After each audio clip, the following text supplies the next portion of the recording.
1, 2, 3, 1, 2, 3, 1, 2, 3, 1, 2, 3, 1, 2, 3.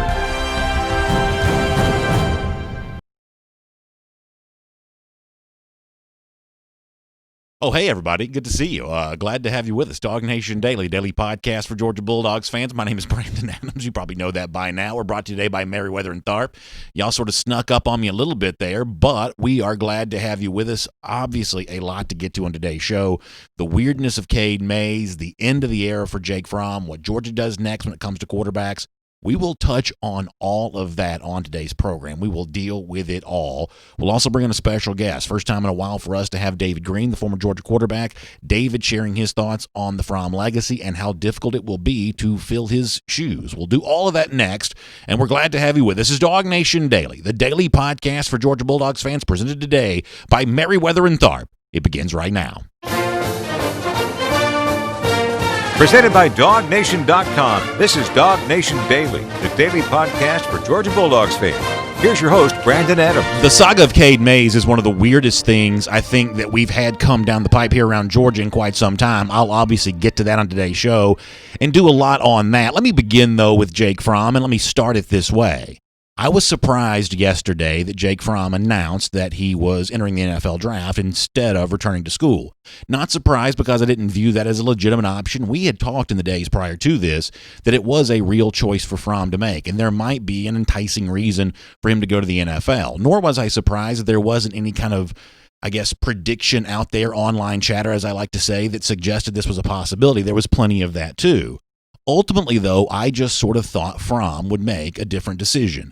I thought when he would look and see what was available to him in 2020, I thought that he might see that as too much to turn down. The chance to have a Georgia offense that was unquestionably his. Because after all, if you look at Fromm's tenure at Georgia, go back to 2017 for a moment. Fromm was a true freshman starter, but that offense in many ways belonged to Nick Chubb and Sonny Michel. That was their team, and Fromm was a part of it. The same thing kind of became true in 2018 and 2019. DeAndre Swift became the focal point of that Georgia offense. He was the most dynamic player in 2018, and he really became the vocal leader in 2019. When things weren't going well for the Georgia offense, he was the one that stepped up and spoke out about that. Sometimes that was with reporters, sometimes that was with outbursts on the field, but it was really Swift who became the vocal leader of Georgia's offense over the course of the last couple of years. I'm going to date myself with this reference, but it was really Swift who was in the Michael Jordan role, and it was really JAke Fromm who was in the quite capable Scottie Pippen role. But with Swift leaving for the NFL draft after 2019, 2020 was going to be the opportunity for Fromm to be the unquestioned alpha dog of the Georgia offense. And given everything that I have come to know about JAke Fromm, I thought that would be something that he would really, really want. Ultimately, though, it seems there may be something else that JAke Fromm wants. And honestly, that's his choice to make, and we're certainly wish him well as he makes that choice. But when a guy like Fromm leaves after a junior year, a quarterback who may be going to the NFL draft without any real sense of confidence that he'll be a first-round pick, when he leaves for less than that, I think it can be really easy to wonder what went wrong, because the sense that's out there in a moment like this is something did go wrong. The Fromm era ending sooner than maybe it was supposed to, and maybe in a slightly more bittersweet tone than any of us expected it to have when Fromm first emerged as a big deal for Georgia back during his freshman season of 2017. And there's a narrative that's already kind of coming out there on the internet that I feel like I've got to kind of speak out against and kind of push back against. Some of what I'm seeing out there is, well, the reason why JAke Fromm is leaving Georgia is because there was too much criticism, too much Twitter babble, too much message board junk, too much of that, and Fromm has decided he doesn't want to be at Georgia anymore because of that. Now, listen, I understand where this comes from. I spend a lot of time on Twitter. I spend a lot of time on message boards. I see the negativity that's out there, but even though I'm someone who enjoys both those mediums, I think I would probably acknowledge that those mediums in and of themselves are sometimes more negative than not by nature, that they're inherently more negativity than positivity when it comes to stuff like that. And if you're a person like Fromm who wants to step up and be a famous person, want to do something on a really big stage, I think part of the process of girding yourself for that is just knowing that the online junk is going to be what it is, and it's your job to block all that out and not pay attention to that. There's a guy I like. His name's JAke. He's written a bunch of books, and I've read them, and one line in particular that sticks out for me from Acuff is that for anyone who tries to do something performing artistically or on a public stage or whatever, there's this notion of the critic's math. And what Acuff says is 1,000 compliments plus 1 criticism equals 1 criticism. That for some reason in our minds, we just have a tendency to fixate on the negative, even when it's small, compared to the positive. No matter how voluminous it might be, that criticism just sticks out more than anything else. And for a young person like Fromm, far younger than me, my guess is there's even greater chance that's probably true. And I think that the responsibility for the people around Fromm, the older folks, the folks that he trusts, I think the job here is to help prepare him to block as much out of that as you possibly could. But when you go back and look at the events of 2019, there's at least one example that Kirby Smart may be the person closest to Fromm, at least in terms of proximity, if not in terms of the person he trusted the most. Instead of helping Fromm block out that noise and disregard that negativity, it seemed like Smart tried to use that negativity as a fuel. And that may have had a short-term benefit for UGA, but I think it had a long-term ramification for Fromm. Let me go back to the Florida game here for a moment. Now, you remember the timeline on all this. It started the month of November, a month that ended up being really good for Georgia, on the heels of an October that had not been good. Georgia had lost a game. Offense had kind of struggled a bit, but Georgia had a great moment in Jacksonville. They've had a few of those lately, by the way. Great moment in Jacksonville, and JAke Fromm was seemingly at the center of all of that. And yet, after the game, instead of using an opportunity as a moment to show unanimity among players, coaches, and fans, Kirby Smart, either intentionally or accidentally, seemed to drive a little bit of a wedge, pointing out some people who, I guess, Smart thought had been critical of Fromm. Here is what Kirby said at the time. They were fired up today, and there were some tough ebbs and flows in that game. You know, their fans got back in it after the score. Our fans got back in it, but that's what it is. It's a hell of a rivalry game, and just proud of the support that our fans provided for us, even if they didn't think JAke could throw the ball. Even if they didn't think JAke could throw the ball, is what Smart says at the end of that clip there. And as I said before, that may have had a short-term benefit for UGA. The players rallied around that as an idea. Fromm himself may have focused his efforts against Florida. But the long-term ramification is it puts a little bit of a blemish on the Fromm era, because it seems there that Smart gave credence to the online minority. And make no mistake about this, no matter how vocal the Twitter stuff may have been or how vocal the message board stuff may have been, that was always the minority when it comes to the overall feeling of what JAke Fromm's time has been like at Georgia. The farther you get away from the message board stuff, the farther you get away from the Twitter stuff, the more you interact with real people in real life, the more likely I think it is that you leave the criticism behind. In real life, in flesh and blood, walk around, see what you see. Every 10-year-old boy I saw wanted to be JAke Fromm. Every 20-year-old girl I saw wanted to be near him.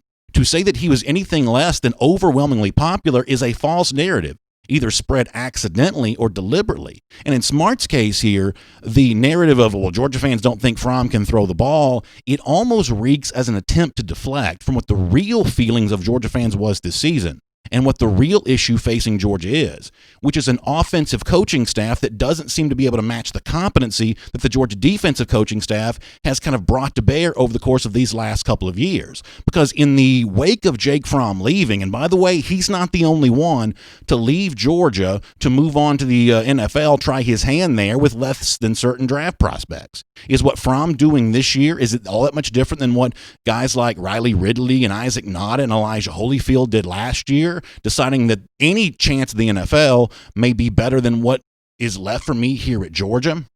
See, ultimately, this is the big question that Georgia has to face. And Kirby Smart, as the leader of this organization, needs to be the one that faces this question head on. Is Georgia the kind of program, I mean specifically on the offensive side of the ball for a moment, is Georgia the kind of program that players with options want to be a part of? And sometimes those options may be elite recruits, 5-star this or 5-star that. Given the choice of going anywhere, is Georgia the place they want to be? Is this the kind of offense they want to play in? And the same thing is true for impressive juniors who could try their hand at the NFL. Is Georgia the kind of program they want to be a part of? Is the Georgia offense in particular the kind of offense that players with options want to sign up to be a part of? That's the thing that Smart needs to address. Now, one more quick point on this, going back to JAke Fromm for a moment. I mentioned before that there's a nature of what goes down with Fromm that's somewhat bittersweet. Let me show you, for those of you watching on video, the farewell that he put out on social media yesterday. I thought this was incredibly well written and incredibly classy. And there was one line in particular that sort of stood out to me more than anything else. Fromm, at some point in this piece here, kind of mentions the good times and the bad. And no doubt for anybody who does anything for 3 years, there's going to be a collection of good times and bad. And on the off chance if JAke Fromm were watching me right now or listening to me right now, here's the one thing I would say to him. I am far older than JAke is. I'll turn 43 in February. JAke is literally almost young enough to be my son. And there are a lot of things about getting older that are just not very fun. I'd give anything to be as young and cool looking as JAke Fromm is. Getting older kind of sucks in some regards. But there's one thing about getting older that I think really is kind of cool. That the older you get, I don't really quite understand this. Maybe this is just the impact of nostalgia or whatever. But the older you get, and I've now lived more than 4 decades, the older you get, the bad memories just sort of fade. And the good memories just kind of become more prominent. And I think for JAke Fromm, it'll be the same way. If he sees a collection of good and bad moments in his Georgia career in the midst of having just completed that, the more he lives, the more time passes, the more I think whatever bad moment that may be prominent in his mind right now, it'll just sort of dissolve. And I think he will be left with what so many of us are left with. Great happy memories of South Bend in 2017, of Pasadena at the end of that season, of a winning streak in Jacksonville against the Florida Gators, and many other rivalry wins in addition to that. Yes, Fromm is correct to say it was good and bad, but as time passes, it'll be the good we remember most. And for JAke Fromm's career, I think that's a really good thing. And I, for one, am happy to enjoy some of those memories as we say goodbye to him here today. My name is Brandon Adams, and this is DawgNation Daily, the daily podcast for Georgia Bulldogs fans, presented today by Merriweather and Tharp. Good to have you with us, no matter how you get to us today, live on video, 10 a.m., Facebook, YouTube, Twitter, radio at noon, on Athens Sports Radio 960 The Ref, or as a podcast wherever you find them, including the world-famous DawgNation.com. And as I said before, Merriweather and Tharp brings it to you, your source for Georgia divorce. And I know, y'all, divorce can be a rough thing to talk about. It can be a rough thing to go through if you find yourself in that as we begin 2020. First of all, my prayers are with you. I'm so sorry for you on that. And I can also, I think, offer you some advice that your process will be better and your end result will be happier when you have an advocate on your side. That's why I invite you to reach out to my friends at Merriweather and Tharp. As I said before, they are your source for Georgia divorce. You can find them online at theatlantadivorceteam.com. They also provide you a ton of free resources like podcasts and blog posts and things that will sort of set you up to ask the right questions when you meet with them the first time. So find them online at theatlantadivorceteam.com. We have a very busy show to come. As I said before, a lot on the weird Cade Mays stuff, and it is weird, and I don't really quite know how to say it all, but we'll talk about it here coming up in just a bit. We also have a special guest coming up in a moment as well. David Greene, who knows what it's like to be a high-profile quarterback at Georgia, who knows what it's like to kind of try his hand at the NFL. He will talk to us about all the things that he thinks that JAke Fromm is likely going through, and he'll address the difficult challenge awaiting Georgia in terms of replacing Fromm at the quarterback position. We'll do that with the former UGA quarterback here coming up in just a moment. Before that, though, let's go around the doghouse. And in the wake of JAke Fromm leaving, there are two things that I believe I know for sure right now. And I've been kind of wrestling with this and kind of trying to decide, not just as an analyst, but someone who obviously, roots for Georgia, hopes for the best for Georgia. Like, what do I want to see Georgia do now that Fromm is leaving? And I think it kind of comes down to two things for me. First of all, I've got great respect for the quarterbacks on campus for Georgia. I've had a chance to speak to Stetson Bennett. He really brings a little bit of a moxie with the way that he talks. I think that Carson Beck is an impressive incoming freshman. Certainly Jeff Sentell has written plenty about him that make you like Beck as a player. I think that Dwan Mathis deserves a lot of credit for the way that he's gone about everything that he's been through so far at Georgia, and I think the best is still yet to come for him as a player. I like all three of the guys that Georgia currently has.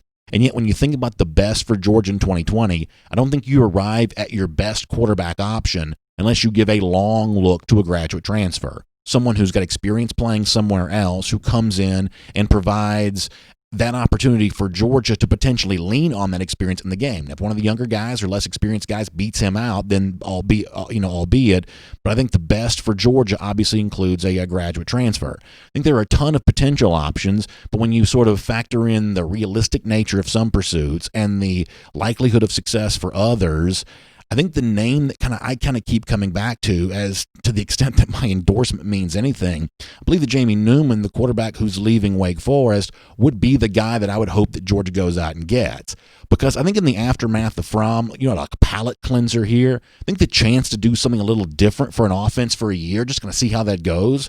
I think that Newman might provide that. In addition to being a fairly accomplished thrower, at least in some games, has kind of proven himself to be a runner there as well. More than 500 yards rushing for Wake Forest. This is also a guy that got a pretty interesting endorsement from David Pollock on Twitter. I think we have that to show to the video on it, so I'll read it to everybody else. Cam Miller from Pro Football Focus was kind of raving about Newman. And Pollock says, "Amen, dude's a stud." This is Pollock on Twitter. Size, athletic ability to go with a great arm. Accuracy and a phenomenal deep ball. Not many guys more talented in the country. And I think that David Pollock's words here mean something to me. So there are a lot of potential options for Georgia, and I think there's more than one right answer here potentially. But when I think about the guy that probably fits Georgia's need the quickest and maybe the most immediate chance of both securing him as a transfer and then having success with him if he showed up, for some reason, Newman kind of feels like that guy for me. So I guess I'll cast the first of many ballots on this and invite many of you to weigh in as well, either on Twitter at DawgNation Daily, in our comment section on video, Facebook, YouTube, Twitter. We'll give you a chance to talk about all of that. No doubt there'll be no shortage of opinions as we roll through this process over the course of the next couple of weeks. I've got more coming up on the Cade Mays situation. For now, though, on the end of the Fromm era and what happens next for Georgia quarterback, let's talk to a guy who knows that position so well. It's former UGA quarterback David Greene. And it's a real thrill to have David Greene back here on DawgNation Daily. I love David's insight on UGA. He, in addition to being a former great player, continues to be a big advocate for the program and a big fan of the team. And obviously today, it's a little more appropriate than maybe other days, just because if anybody knows a little bit of like what JAke Fromm's going through right now, I think that David Greene has lived that life and kind of been in that spot, and he can certainly talk to us about that. So, David, welcome back here to DawgNation Daily, presented by Merriweather and Tharp. It's great to get a chance to talk to you.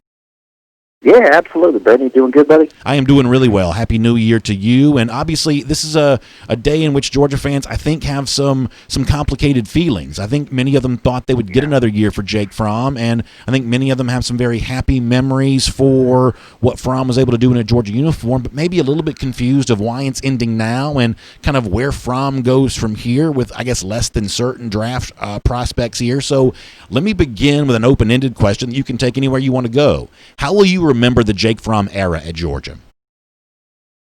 Well, I'll look, JAke was a phenomenal quarterback. When I think of JAke, I think we were fortunate enough as Georgia fans that we had a guy that acted like a pro, but was actually an amateur at the time, right? He prepared like a pro. Everything he said, his attitude during very, very tough circumstances at times, he typically always saw the positive. You could tell he never lost faith or lost confidence in himself or his team, or if he did, you didn't know it. And so he's a tremendous leader, represented the university great, was a great quarterback for us, played well enough as a true freshman. That was the best team we've had in a long time, and he played well enough as a true freshman for us to win a national championship his true freshman year. He really did. And it's always tough, to see a guy as good as he's been for us. Obviously, there was a lot of uphill challenges on offense for us this year, and you hate to see a guy go out. He obviously had a tremendous bowl game. Just the way the season ended with our offense sputtering like it was, ending with the SEC championship. You hate to see such a good player like that, who's so talented, not have the success. But we obviously know anybody that watched the game, it wasn't like guys were running open. It just seemed like it was very difficult. From a personnel standpoint, he didn't have a whole lot to work with. But I think from a scheme standpoint as well, we didn't. It was just it was tough to get any yards this year, and hate to see him leave. Because you want to see the guys, when you want to see them go pro, and you want to make sure that they're playing at a high level and having a ton of success. And he had a successful year. There's no question about it. But with as talented as he is, you'd like to see him go out, with a little more success throughout this junior year. When you played at Georgia, David, you were a record-setting quarterback, and I mean that in the literal sense. You won an SEC championship. You were winning games at a clip that really no one in the NCAA could match. All kinds of accolades attached to your name, and yet I'm guessing if I ask you what that felt like, I'm guessing it didn't feel like unanimous praise all the time from fans. There was no Twitter back then, but there were message boards. And you lived for 4 years as the Georgia starter in the pressure cooker of really perfection, unfortunately, is the only standard for fans because they love college football so much. They love UGA so much. Sometimes it kind of bubbles to the surface as an intensity that expectations just can't be matched. What was it like living through that? And for those of us who have no idea what it's been like to be JAke Fromm these last 3 years, can you just kind of speak to what it feels like to be, in a lot of ways, the most recognizable figure in the state of Georgia, quarterback for UGA? Well, I'll say this, Brandon. It's a tremendous time. Look, I'd always, I grew up in Gwinnett County and had an opportunity to play at the University of Georgia and start for 4 years. I mean, just an incredible feeling. Does it come with a tremendous amount of, stress at times? Absolutely, because everything seems like it's the end of the world, that's coming. And when you have the greatest fan base in the country, because people are so passionate about their dog, the flip side is when things don't go well, normally it's that, you get the passion on that side as well. So you got to take it both ways. And look, as a player, you got to take it in stride. Now, I will say this. I think the reason Jake's leaving is he's done this for 3 years. I think at this point, this year, he certainly felt like a coach on the field. There's no question about it. If he were to stick around and come back next year, he almost might feel like a granddad, to the to some of the players. I mean, he knows he's done it 3 years. He knows where he's at. He probably knows what he needs to work on. I think he's just looking for the next challenge and going to the pros. And so, I'm excited for him. I'm grateful that he was here. We were very fortunate that he was our quarterback under center because, like I said, he was very capable. We were very capable of winning a national championship with him each and every year. But as we know, it's a team game. You got to have all the components around him and together to be able to pull it off. So another thing that kind of makes you a little similar to Fromm is that when you left Georgia, now you left after your senior season, or it would have been a redshirt senior season for you, but you were a third-round pick, number 85 overall to the Seattle Seahawks. We don't know where Fromm is going to get drafted, but that's probably within a standard deviation or so of where Fromm is likely to go. And so I guess, would you mind kind of talking about your own draft process after having so much success at the college level, and every time you turn on the TV, the Vern Lundquists or the Lee Corsos are talking about how great you are, and then you get into a draft process where all of a sudden now people are poking and prodding and kicking the tires, and obviously it's the highest league that there is, and it's a real challenge. What was it like for you making that transition to the NFL? Well, what was interesting for me is I had never really dreamed of doing the NFL thing. I'd always, as a kid here in the South, my dream was playing college football. I mean, that to me was like the epitome. And I think even Joe Burrow mentioned that as well. His big dream was always to play college. That's where his heart was and his passion. I think Jake had mentioned too is sometime down this year that he really didn't watch a whole lot of pro football. He loves watching the college game. And so for me, I was kind of living out my dream when I was at Georgia. And of course, I knew the NFL was the next step, and I was wanting to accept that challenge. It's a different game. It's got a whole different feel,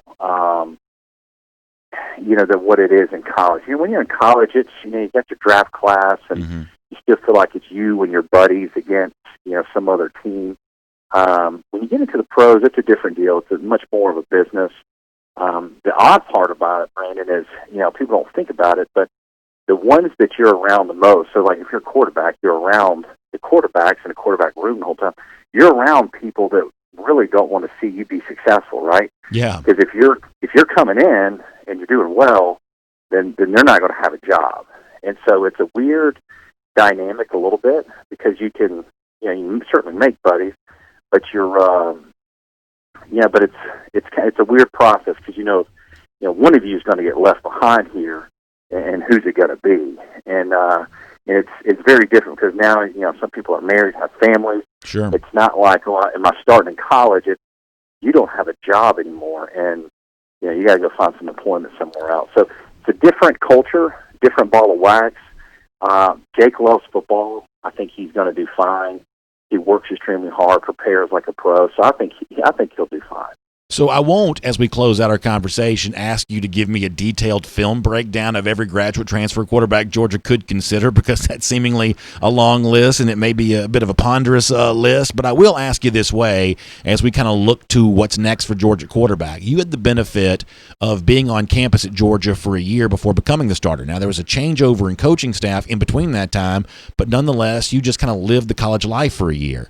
There's a chance that Georgia may have to make a choice to go with a guy that, if it's Carson Beck, he hasn't been on college campus. Or if it's a graduate transfer, that's a guy who hasn't been at Georgia. He's played, but played somewhere else. Other guys, have kind of been at Georgia and had the benefit of maybe being through the same offense. When you think about all this kind of stuff in your mind, what do you think matters more? Experience on a field, which a graduate transfer would have had, experience at Georgia, which guys like Juan Mathis and Stetson Bennett might have, or, could a guy like, Beck follow in the footsteps of what Jake Fromm did and become a true freshman starter at quarterback? How do you handicap the value of experience in what Georgia's about to go through here? Well, it's a good question. Brandon, I think we're finding, I don't think the experience matters quite as much anymore, because so many of these young kids are well-trained and prepared for the moment. I mean, it's amazing how you can see a guy like Justin Fields, just step right into Ohio State and take him as far as he did. Same thing with Jalen Hurts. What I think it's important, I do like the idea, some of these, one of these kids in the transfer portal, getting someone that transfers from another team, because they've already kind of got an idea of the speed of the game, what they're up against. Very difficult for a kid that's a true freshman coming in from high school and being able to adapt on the Georgia's team and leader. That's one of the things that impressed me so much about Fromm, because it was, to me, one of the biggest difficulties, going from high school to college, was the speed of the game and how Jake picked it up as fast as he did. So can it be done? There's no question. He almost led their national championship as a true freshman. That's a very tall test. There's not many quarterbacks that can do that. I would be looking, if I'm Kirby, across the country, some really talented kid, kind of like a Justin Fields, who was one of the top-rated kids, but was behind someone. Yeah. Because as we've seen, there's been a lot of really talented players that have left schools and came to another one. And you think, Georgia is the perfect fit for a really, really young, talented quarterback that doesn't like the situation he's in, because he's coming into a program that's had as much success as Georgia's had. It could be a really good thing. David, it is a real pleasure to get a chance to talk to you. I love your insight on the Georgia quarterback situation. We know how much you care about that subject, obviously having been a very good quarterback and also still a big fan of the Dogs. It's a real honor to get a chance to talk to you here today. We appreciate your time, and we'll look forward to speaking to you again soon. Yeah, thank you, Brandon. Have a good one, buddy. Good stuff there from a Georgia quarterback, David Greene. Let me kind of follow up on this when it comes to the transfer stuff. You heard me say a moment ago that I guess right now, I'm kind of casting my lot with Jamie Newman as the graduate transfer from Wake Forest. There are a couple of reasons I feel that way. When it comes to DeRick King, I kind of view King, for whatever reason, as the top prospect potentially available, even though I guess the asterisk is he's not technically in the transfer portal. But if he were to go in the transfer portal, I sort of view him as the top potential prospect available. And I'm basing a lot of that on what he did in, I guess it would have been 2018, working with Major Applewhite, more so than what he did before taking the red shirt here in 2019. And to go back to what I said to start the program, is Georgia the kind of offense that players with options want to be a part of? Unfortunately, I believe if King truly is the top option, he will choose and have the opportunity to maybe choose an offense that right now that just looks more dynamic than Georgia. Georgia's got a little bit of a reputation issue it needs to enhance. It's got a little bit of a branding issue it's got to address, and that may be an issue if it wants a guy like DeRick King. King may just find out that there's somewhere else better he wants to go. I also at some point in time thought I might really like the quarterback from Stanford, KJ Costello, a guy that I've actually seen play on television, probably more so than any of these others. And when I saw him, he looked really good. I guess the problem, though, is based on some of the reporting that I've read, it sounds like he wouldn't be able to arrive at Georgia until the summer. That's a little bit of a red flag for me. And he's had some injury issues, including a couple of concussions, and either fairly or not, that's something that would also cause me a little bit of concern for him. So if we're talking graduate transfer, it's a guy like Newman that I really kind of land on here. And then one more point about the future of Georgia quarterbacks in the wake of all of this. If you want to start looking at it 2021 as well, here is where I'm going to be a little bit risk averse. And I've said this before. Sometimes I wish Kirby Smart was a little bit more aggressive on the field, a little bit more conservative in recruiting. I think the 2021 cycle is an example of where I think it's time to take a win where I think you can get one. Brock Vandagriff, the 2021 quarterback from the Athens area, has recently decommitted from Oklahoma, citing geography as one of the reasons why he wasn't comfortable being in Norman. I think if you can take that recruiting win, I think that you get it. I think you go out and get it and you declare victory with a very impressive quarterback for the 2021 class in Vandagriff. That would obviously mean sort of waving the white flag on Caleb Williams, who's one of the more dazzling prospects that I've seen in quite some time. I think that his high school stuff from up in that Beltway area is really fun to watch, but I think that's a very challenging recruitment for Georgia, and I think at this point in time, Georgia can't afford to get a silver or bronze medal in a really challenging recruitment. It needs to put all its eggs in a basket of someone that can win, and if you can't win with Brock Vandagriff, then you got some real trouble, just given how close he is to your campus. So that's what I would do. I would go to Newman for 2020 if you can get him, and I would enjoy a little bit different kind of offense for a year. And at that point in time, I would hope for good news with Brock Vandagriff and sort of rebuild my offense with a competition that includes him and a year-older version of DeJuan Mathis and a year-older version of Carson Beck, and I guess presumably a little bit more of Stetson Bennett there as well. That would be my recipe for the future of Georgia at the quarterback position. But one way or another, the responsibility for making Georgia's offense better doesn't rest with the transfer quarterback you bring in or a 2021 guy that you sign or anybody who's currently on campus right now. The responsibility for all of this rests on the coaches who are making the millions of dollars to make the right quarterback choices first, but to set them up to succeed may be more important than anything else. And so that's what the spotlight's going to be, where it should be in the months to come, as Georgia sort of puts together a quarterback competition. Is the winner of that competition going to inherit an offense that's designed to set guys up to succeed? It's time to start asking that question more emphatically. And it's time for Kirby Smart to provide a quality and satisfactory answer to that. That's a big part of the story here in 2020. Let's take a look around the rest of the league. This is SEC Through. And as we transition here to cruise around the SEC, courtesy of Royal Caribbean, we will do so with most of the attention here on Cade Mays. The big story for both the SEC and the University of Georgia kind of centers around Knoxville, Tennessee right now. And as we do that, let me remind you that after a day like yesterday, I think a lot of us now maybe need a vacation more so than ever before, and there's no more bold vacation choice than what our friends at Royal Caribbean provide, and a lot of that's due to what you find on the ships. Entertainment like really nobody else, dazzling full-scale productions, Tony Award-winning Broadway musicals, ice skating shows, dive shows, performance drones, and on those Oasis-class ships, you get the Aqua Theater shows there as well. Also incredible night spots, the bars, the nightclubs, the karaoke, the Playmaker Sports Bar. It's an unbelievable array of entertainment options while you're on the ship. You need a vacation. Royal Caribbean is the boldest vacation choice you can make, so either contact your own travel advisor or get ready to reach out to our friends at the Cruise and Vacation Authority.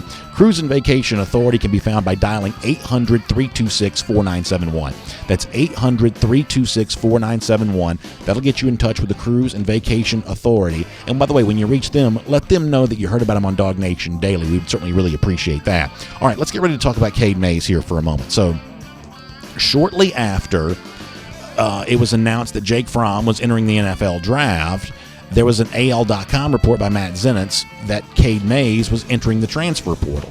And then shortly after that, Mark Schleybaugh, he was the first one I saw it from. You can never be sure who had these things first, but the first one I saw it from was Schleybaugh, that Mays was getting ready to make the decision to go back to his hometown of Knoxville, Tennessee, and play for the Tennessee Vols, the school that he would almost certainly have gone to had it not been for what happened in the class of 2018. Butch Jones' departure from Tennessee, Mays' dad, a kind of a booster and a former Vols player, maybe dissatisfied with that situation. He ends up there in Athens, but he is now, I guess, reportedly going back to Tennessee. Then there's the weird thing, and I believe it was Rivals who was able to report this first, that Mays' dad is suing the University of Georgia for an incident that happened while on a visit to Athens with his son, where Mays' dad got part of his finger cut off with a chair. It's just like the oddest, most random accident you can probably ever imagine, but it did lead to a need for like surgical,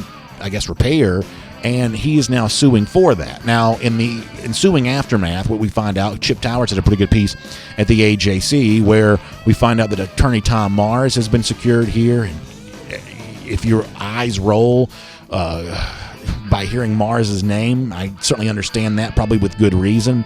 He believes that they have a very winnable case of getting immediate eligibility for Mays at Tennessee.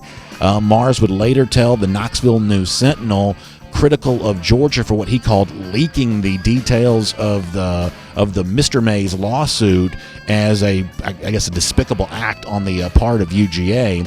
So that's kind of where we are on all of this right now. Now, the one thing that I hope you know about DawgNation Daily is we don't really say bad things about players, whether it be players on Georgia's team or players on somebody else's team. That's just not what we do. We take coaches to task because they make millions of dollars. We make fun of the other coaches because we assume they're going to be big enough to take it. For the most part, we don't make the players themselves the fodder for our barbs. And so in this particular case, I'm not going to really do that with Cade Mays either.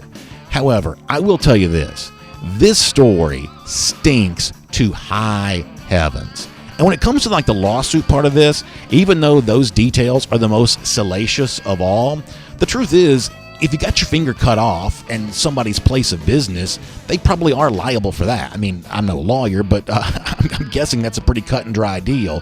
Whether it be the manufacturer of the chair or the folks who bought the chair, that seems like a pretty cut and dry thing. So the most salacious detail on this is actually the least weird part of it.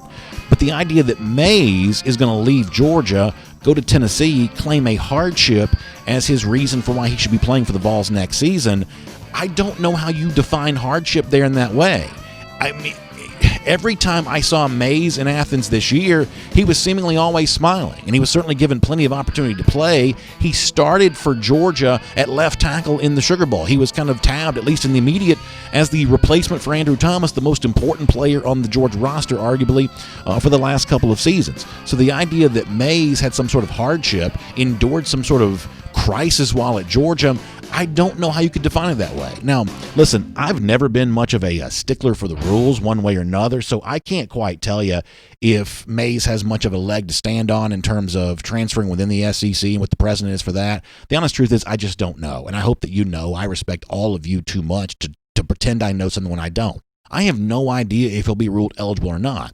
I do think the climate in January of 2020 is a little bit different than it was in January of 19. I think that Justin Fields benefited from a real open era of transfers when he stepped into the void and tried to make his move to Ohio State. I think there was a real willingness at the time to grant as many transfers as possible, but somewhere along the way, that political will just kind of bent in the other direction, and guys like Luke Ford dealt with a much more difficult situation. But if you want to keep this to the Fields and Mays comparison for a moment, I mean, at least Justin Fields could say, well, there's nowhere for me at Georgia to play. They have seemingly chosen Fromm over me, and that may be a justifiable reason in your mind to transfer or not, but at least it's something. In this case for Mays, it just sort of seems like that he's gotten his feelings hurt because Sam Pittman's not there anymore, and I'm sure there are a million other details that I don't know, but this is not what I want college football to be. And as I said before, I'm not going to criticize Mays for this in particular because I think he's simply just trying to leverage what he thinks is the current atmosphere around the sport. But if this is what college football has become, and you can okay boomer me on this if you want to, even though I'm many decades younger than the typical baby boomer, but you can okay boomer me on this if you want to. But if this is what college football has become, then the sport is worse than it used to be. And I think that's unquestionably true. And frankly, if you're Georgia, I think once again, there's a responsibility to figure, what are you going to do about this? I mean, it's one thing to celebrate a 5-star offensive lineman from one of your rivals' backyards. And it's easy in that moment when Mays comes here to flex and say, oh, look what we did to Tennessee, and this is how big and bad the recruiting behemoth for Georgia is, when you do the same thing for Channing Tindall out of Columbia, South Carolina, and try to do that with Jordan Burch, and kind of on and on you go with these big recruiting wins, national landscape from what appears to be the heart of enemy territory. That can feel really good at the time. But the obvious question you have to ask yourself is, if all of that results in someone who just vaporizes and disappears from the program the moment any degree of adversity strikes, then what's the point of those recruiting wins? What do you get from these guys if you don't have any reasonable chance to keep them? Now, in this case, I don't know that Georgia made any kind of egregious error on Mays. I think it could be just the victim of kind of an odd evolution of thought processes around the sport. But if this is the way that college football is, then I think that Georgia has got a responsibility to decide what it wants to be within the parameters of the new thought processes in this sport. And I think that what that leads me to say is that one of the most important questions to ask prospective recruits for the class of 2021, and hopefully was asked for the class of 2020, you can go national with your recruiting if you want to. You can go deep in the heart of enemy territory if you want to. But do those guys really want to be at Georgia? Or is Georgia just the convenient choice for them right now? I think it's a really important question to ask. And I got to tell you, to the extent that I can control any narrative here on DawgNation Daily presented by Merriweather and Tharp, one of the things that I'm going to be pushing to talk about more this year and in future years when we talk about recruiting is, how much does this player love Georgia? Does he love a position coach that we can't even guarantee is going to be around UGA for more than a couple of years? Or does he love the soil on which the university rests? Does he love the pageantry and the history and the tradition of this program? Doesn't mean every player you pull has to be from the state of Georgia, but when you have a dearth of guys from your state, I think it increases the likelihood that you have nothing more than a transactional relationship with the guys in your roster. And that's something I think that Georgia probably needs to work on in the future. All right, so weird news, but there will be better days ahead. The Mays thing is just odd. I'm critical of the sport overall for how this plays out. The fact that he would even feel emboldened to try a cavalier move like this. And the Fromm thing sort of is what it is. A lot of happy memories with kind of a bittersweet ending. But one way or another, we wish Fromm well as he moves on to the NFL. We certainly look forward to the way that Georgia responds to the needs that are out there for it right now. I think this quarterback competition is going to be fascinating. I think the news of graduate transfers coming into the program is just going to be it's going to be a really cool thing to be able to see. And I'll also say this as well.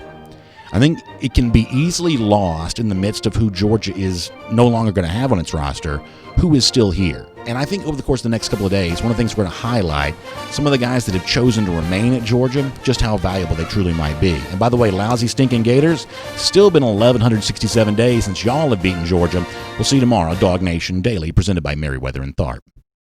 All right, good to have you with us, everybody. Time now for R.S. Andrews Cool Down. Air, heating, plumbing, electric, the ones that we trust for all of that. You can trust there as well, including that $99 furnace tune-up. They will give you all of that online. You can check them out at rsandrews.com. A great resource, whether you're dealing with anything, those systems around your house. Dari and the whole team will do good work for you. You can find them online at rsandrews.com. We have a little bit of time for a good number of comments, and we'll try to roll through here 10, 15 minutes or so, kind of knock out what we can, and then after that we got to get on, and gosh knows what the next piece of news to come around for UGA is. We will kind of follow all of that and give you a chance to have your say on that right now. Let me start on Facebook because that is the one that I pulled up here first, and I guess I probably owe the YouTube folks a chance to start with them here pretty soon, and the Twitter folks a chance to hear from them here as well. So let's see what Marie Saudi says. Cade Mays' dad may need a cool down for what happened to him. Yeah, honestly, it's hard not to see a little bit of humor in it because of how salacious the detail is in the midst of kind of an odd story in itself. But to me, the most cut and dry part of all of this is the poor guy had part of his finger cut off. And that just seems to be, he seems to have a fairly easy case to make. It's the transfer part of that I feel like it is the thing that you are going to argue the most about. What else is going on? Tim Tatum says, is it possible that Matt Luke wants to slim down the offensive line and therefore they viewed Mays as expendable? I think it is certainly possibly true that Luke wants to slim down the offensive line a bit. That's been kind of talked about just based on the offensive lineman that he seemingly preferred while at Ole Miss. However, I'm not going to say Mays is not in Athens anymore because Georgia decided they didn't want him. I'm not going to say that's the case at all. I'm sure that Mays would probably tell you that he didn't think that Georgia played him enough, given the fact that he rotated a lot at the right guard spot. I'm sure he'd probably say that's probably true. After all, no player plays as much as he really wants to. So he may say that. But ultimately, I think it would be a fiction to say that Georgia didn't want Mays next season and didn't have big plans on Mays being a starter. That's one of the reasons why I think the hardship argument, if he tries to make that, just as at least with me, would fall on deaf ears, and I think should fall on deaf ears to anyone who would listen to it. Georgia had made Mays a big part of the program, and every time I saw Mays, he seemed to be enjoying himself. So hardship in the most legalese sense of the word possible? Maybe so, but certainly not in any kind of real-life scenario. Frank Ryder says Mays will probably be granted immediate eligibility. Dad has a lawsuit. So here's the one thing I'll say about that. I don't think you can discount the role that the mood and climate plays in all of this. After all, and I don't mean to bring up a touchy subject, but there were all those reports when Fields was first thinking about transferring of he was going to use race and he was going to use the incident that happened with the baseball player and he was going to use all of that. However, there have been credible reports in the aftermath, and while I can't say they're true, I have no evidence to disbelieve them either, and they certainly can't be disproven, that Fields didn't use that at all. According to what ESPN has reported and others, that Fields didn't use any of that kind of stuff. So it's important to note here that I don't know that the specific evidence of why you want to transfer matters as much as the mood that surrounds the decision at the time. I think one of the worst things with the NCAA is that they are inconsistent on issues like this depending on which month and which year you're asking for it. So it worked against Georgia when it was Justin Fields, but it kind of worked on Georgia's behalf when it was Demetrius Robertson. That was just a time in which the NCAA was feeling pretty lenient. But once so many people started trying to take advantage of that leniency, all of a sudden the NCAA decided, oh, maybe we've opened up a Pandora's box here, and maybe for less high-profile situations, Luke Ford going to Illinois as opposed to a major program like Ohio State, maybe we are going to kind of, kind of close the door on this just a bit. I guess the only thing, and I will say I have no idea about this, the only thing that might aid Mays' case whatsoever is the fact that in a lawsuit situation there are opportunities for what you call discovery, where you're getting phone records and things like that. And, maybe just to avoid the inconvenience of that, maybe Georgia becomes more cooperative with the Mays thing. I'm just guessing out loud on that. I have no idea if that's a factor in this whatsoever. But while I don't think the lawsuit from the dad in itself is a smoking gun for Mays to get immediate eligibility, if there's some way to just kind of make the inconvenient details surrounding that suit go away, then maybe that might be something that the Mays family could leverage. But that's mostly on the basis of having watched a bunch of episodes of Law and Order, more so than any time spent pursuing a Juris Doctorate degree. Quentin Truitt says Mays realized every team gives UGA their all. Playing for Tennessee means most teams can beat them with their third string, so he may have a better chance of dominating. One way or another, I think here is the silver lining byproduct of all of this. I think the SEC East matters again. I think there's been a weird thing going on the last couple of years, and I feel like this argument's going to make me sound 1,000 years old, but when I was younger, like the SEC games, not just Florida and Auburn, but really all of them, they were just kind of a big deal. And a lot of that was based on the fact that Georgia just had lower expectations back then. So beating South Carolina in and of itself was kind of a cool thing. Beating Tennessee in and of itself was kind of a cool thing.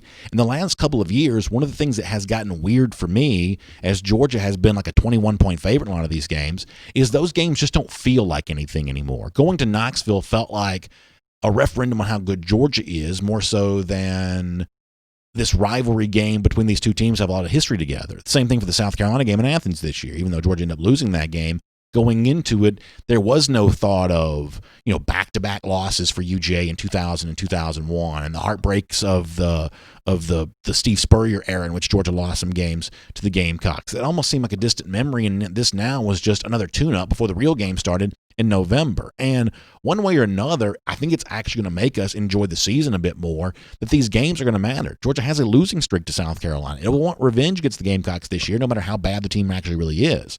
You better believe that Tennessee coming to Athens in 2020, that is a game that will be circled. And obviously, Florida's going to have even more steam behind it this year, even though Georgia's won that 3 years in a row. So as much as I'm not glad that Mays is gone, and I'm obviously really angry about the circumstances with which has led to his departure, I guess the fun byproduct of this is the SEC schedule, East games in particular, all of a sudden they feel like they mean a little bit more to Georgia now, and that in itself may be a bit more fun. I have not been on YouTube yet, so let me pop over to YouTube, and then after that, we're going to get ready to go in about 5 minutes. So let me kind of roll through this. We got a lot to do today, so we will take a few of your comments.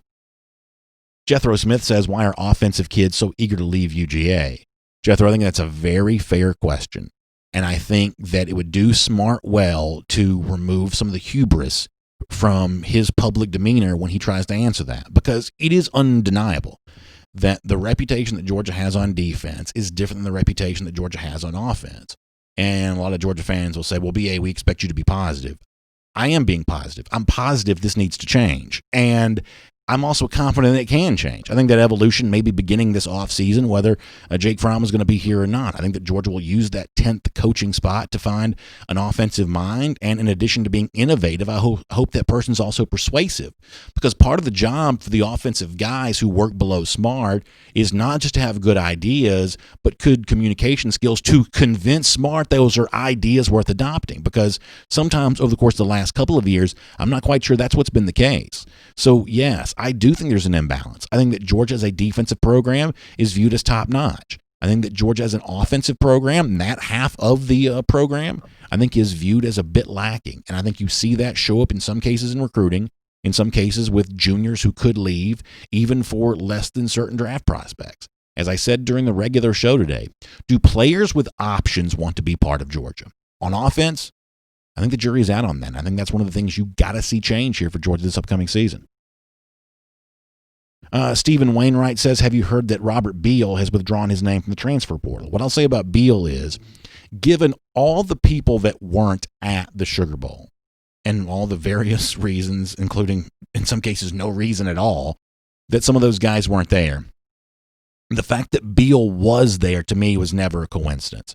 And even though nobody from Georgia, I think Lanning was asked about this in particular, nobody from Georgia could say one thing or another about his situation, I don't think Georgia's taking Beal to New Orleans unless it thought it had a chance to keep him. That's just my opinion on that, and I said that at the time. I can't remember if it was on the air or off the air, but the fact that Beal was there meant something to me. Now, that's not a smoking gun necessarily, nor is that the final nail in the coffin, because as long as he was in there or is in there, he's got some, I guess, options that he can pursue. But just given the way Georgia treated other players, I don't think it would have taken Beal to New Orleans unless it knew it had a pretty good chance of keeping him. Christopher Rule says, Georgia's best work and Kirby's best offseason needs to happen this offseason. I don't think that's overstated by Christopher. A lot of people have made the comparison between the early stages of the Smart era and the early stages of the Richt era. And if you think about it, we had David Greene on a moment ago. And when Greene was Georgia's quarterback, Mark Richt looked like he was on the verge of being, remember, this is for the most part pre-Nick Saban, although Saban did win the SEC for the first time in Richt's first year. But the landscape of who the best coaches in college football were when Richt first got here was very different than what it would become by the time Richt's career ended. And it looked for a while like Richt was going to really be one of those. Over the course of time, I think it's probably fair to say that Richt probably moved down a level, not the best of the best, but maybe the best of the rest. And I think one of the reasons why the Richt legacy was downgraded was because of quarterback issues. Richt made a nice transition from David Greene to DJ Shockley, but a little bit of a fumble in transitioning from Shockley to Matthew Stafford. As a true freshman, Stafford played some and played better by the end of the year. But at the beginning of the year, Georgia took a lot of losses because it just didn't quite have a quarterback ready. And then post-Stafford, I think he also saw a little bit of a fumble before Aaron Murray was up, running, and ready to go. And then after Aaron Murray, the kind of fumble beyond that ultimately probably led to Rick's downfall, including not being able to hold on to Mike Bobo and seeing Bobo get away to Colorado State. So if you're Kirby Smart, you've got to be careful that the same thing doesn't happen to you. It does, at least to my eyes, look a little bit like Georgia's kind of gotten caught with its pants down here a bit. It's lost its starting quarterback, JAke Fromm, and now it's got to pass the baton to someone, and it's not obvious who that baton pass is going to be. But this offseason, finding a good and positive answer to that, I think will go a long way towards allowing what has been a nice honeymoon for the start of the Smart era to kind of continue for more years. This offseason, upgrading the offense, finding a quarterback, as Christopher said in our comment section, it's not overstating things to say that this is probably the most pivotal offseason Smart has faced, just in terms of maintaining the momentum that has been established through 4 years, certainly the last 3, of really good football. But sometimes, what's the old baseball line, that momentum is only as good as the next day starting pitcher? Sometimes that kind of momentum in football of keeping an era going, it can, I guess, only be as good as your next quarterback following him behind JAke Fromm. So I think that's fair to say. Brandon Williams says, I feel like Kirby only cares about his defense. I mean, obviously, I've kind of joked about this from time to time. Ultimately, I don't think that's true, but I do think the responsibility is on Kirby to show this offseason that he cares about offense as much as he cares about his defense, and that Georgia can have an identity on offense, something beyond this is Sam Pittman's deal, right? Because, I mean, ultimately, why was Jim Chaney at Georgia? That's probably the guy that Sam Pittman wanted. The offensive hire that Smart knew he wanted to make when he first took the job in 2016 was Sam Pittman. And the offensive coordinators were always guys that, even the candidates for offensive coordinator, were always guys that Pittman felt comfortable with. Before it was Chaney, they did initially reach out to Dan Enos. Keep that in mind, I guess. But they did initially reach out to Dan Enos, who had better years than you realize at Arkansas, but he also had a clause in his contract that wouldn't allow him to move from Fayetteville to Athens. And so Georgia had to turn to another Pittman friend in Chaney. But it was always Pittman who was the pivotal hire there. And the offensive coordinator, even though higher on the org chart, was kind of someone that Pittman seemingly felt comfortable with. At least that's the look and the view that you got on things from the outside. The identity of the Georgia offense has been Sam Pittman's big offensive lineman and doing whatever you can do kind of around that. Well, Pittman's obviously gone now, and no one faults him for becoming a head coach in the SEC, especially in a state that he really loves. That's a great promotion. I celebrate him for being able to do that. The responsibility is on Georgia now to be something different, to be something better than what it has been. And Kirby obviously cares about offense. He's driven to succeed, and he knows that offense is a big part of that. I don't think it's as much of a natural inclination as defense is in this offseason. He's got to lean a little bit more in that direction. GB2 says, who will the offensive lineman be for 2020? I think that's still very much an open consideration, and obviously a lot of that's going to go on. Does Georgia truly lock down Broderick Jones? My guess is, just given Jeff Sintel's confidence on that, it probably will. But if Jones is not starting for you at one of the 2 tackle spots this season, I think you got potentially some problems. So that's at least one answer on that I'm willing to give you, and we'll work on some of the rest of those as the days progress. And let me do a couple more on YouTube, then we're going to go back to Facebook to finish things off. Light Dog 1968 says, I keep hearing about a new coach coming in, but no idea who it is yet. So obviously the new coach is on the basis of the fact that Scott Fountain is going to Arkansas. Georgia has a coaching opening. I don't think it fired Fountain. Fountain did plenty of great recruiting work for Georgia, if nothing else. But certainly the presence of that open spot has the look of being a convenience of, oh, great, you need an upgrade on offense, you've got an open coaching position, now go out and find someone who can be that. Keep in mind that the LSU offense changed dramatically this year when Joe Brady came in, but by title, Steve Ensminger is still the offensive coordinator. Brady was the guy that came in as passing game coordinator, young, innovative, and Orgeron willing to listen and willing to adapt to what Brady wanted to do, and all of a sudden great things happen. The chances of Lightning striking twice like that in consecutive years for 2 SEC teams, probably not great. Let's just be honest about that.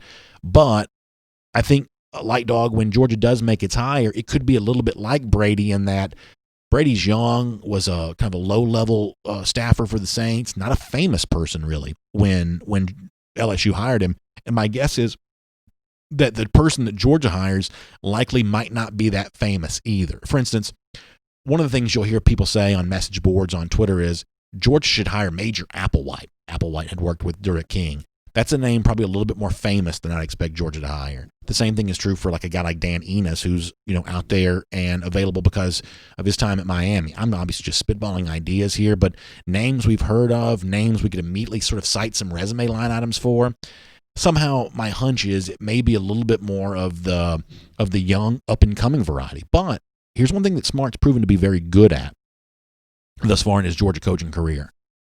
I think a lot of us probably didn't know a ton about Dan Lanning either before Smart hired him, and it took us about 5 minutes to realize, oh, Lanning's the same as the rest of these guys. He's a bulldog, and I mean that figuratively, not literally in terms of the team he plays for, but he's a bulldog on the practice field. He is a pit bull in recruiting, to give you all kinds of canine metaphors. It was pretty easy that Smart had really spotted a future star in the coaching ranks and found him. And so that tuning fork that Smart uses for that, I think he's just as capable of doing that offensively there as well. And the guy that Smart hires, if it's not famous on first spec, could be quite a well-known name by the time his UGA tenure's done. All right, very, very, very quickly here, Santiago Dion asking about Newman, the Wake Forest quarterback. That's probably the guy that's my personal favorite right now. I don't know that Georgia gets him. I don't know.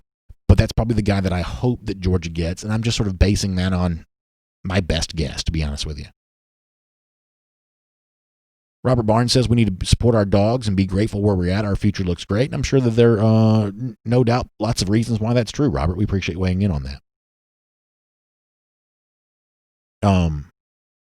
Matthew Dill says Bama's dealt with attrition and poaching coaches for years. If we're truly here to stay, it's time to prove it. Go Dogs. I think that's true. I think it's absolutely true. There's a guy named Nassim Taleb who wrote a book called Anti-Fragile, and I think that's one of the things that you want to try to prove to be.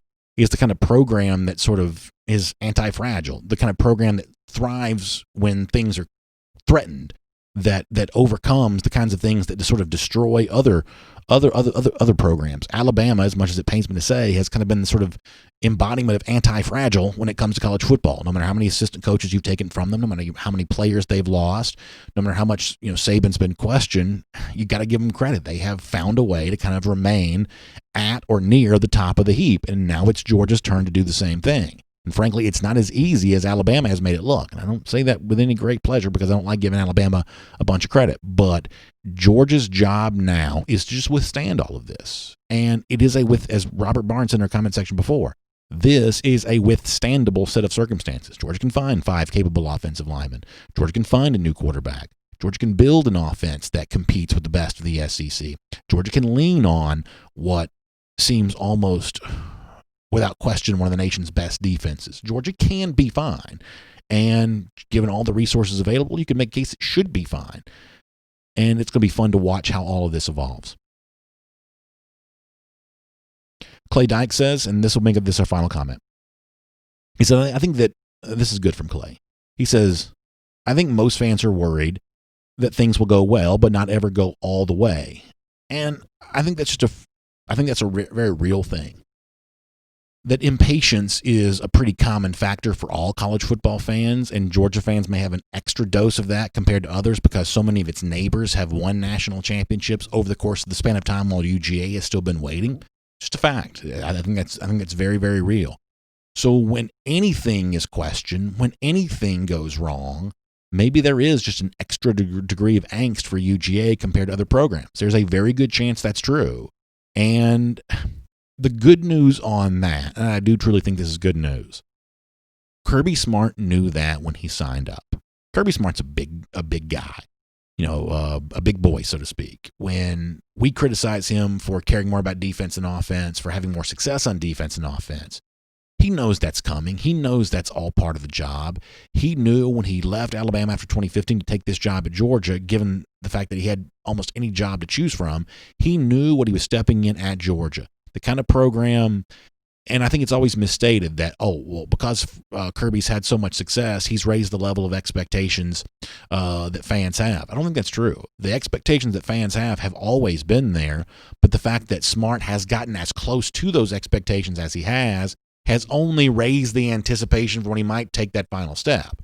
So Smart signed up for all of this on the front end, and frankly, just given the way that Smart's wired, just given the energy with which he goes about his job, I think he'd actually be a little bit bored if it wasn't this way. The chaos that seems to surround Georgia, some guys just sort of thrive in that. And I'm guessing that Smart is likely one of those guys. So a little extra dose of anxiety because it's been a long time for Georgia.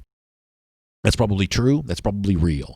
And I think Smart understands that. And I think that the good news is behind the scenes, he and his staff are working tirelessly to bring that wait to an end and get Georgia over the hump. And what Georgia will deal with this offseason is just the next chapter in that story that I believe that will ultimately end with a happy conclusion. And our opportunity is to sit and watch and be entertained by how it all plays out. And that is what I intend to do. We appreciate you allowing us to be a part of that here on DawgNation Daily and during the R.S. Andrews cool down.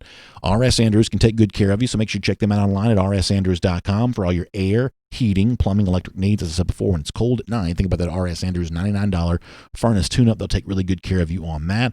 Also, make sure you check out ajc.com for your Atlanta news now, including this. There was that weird merger. I should say it was weird. I don't know if it's weird at all, but it was a little bit surprising anyway. That SunTrust merging with another bank. I guess it's BB&T getting a new name. And so that means, I guess, there's a change eventually coming for SunTrust Park in terms of not change the ballpark itself, the name. There's stories up on that at ajc.com. You can read more about that. Also, D. Orlando Ledbetter, who covers the Atlanta Falcons for the AJC, had a really good piece looking at some NFL scouts and executives had said about Jake Fromm's draft prospects. This is pretty interesting. You can check that out online at ajc.com. Just get your Atlanta news now at ajc.com. So huge thanks to them for providing the news. Huge thanks to R.S. Andrews for making the R.S. Andrews cool down possible. And a big thanks to all of you for being here a part of DawgNation Daily, presented by Meriwether and Tharp today. We will have a good day today and come back tomorrow with a lot of really fun stuff on where Georgia goes next. Quarterbacks, offensive linemen, final piece of the 2020 recruiting class, a lot of fun things to cover. We'll see you then to do that. DawgNation Daily, presented by Meriwether and Tharp. We'll look forward to speaking to you then.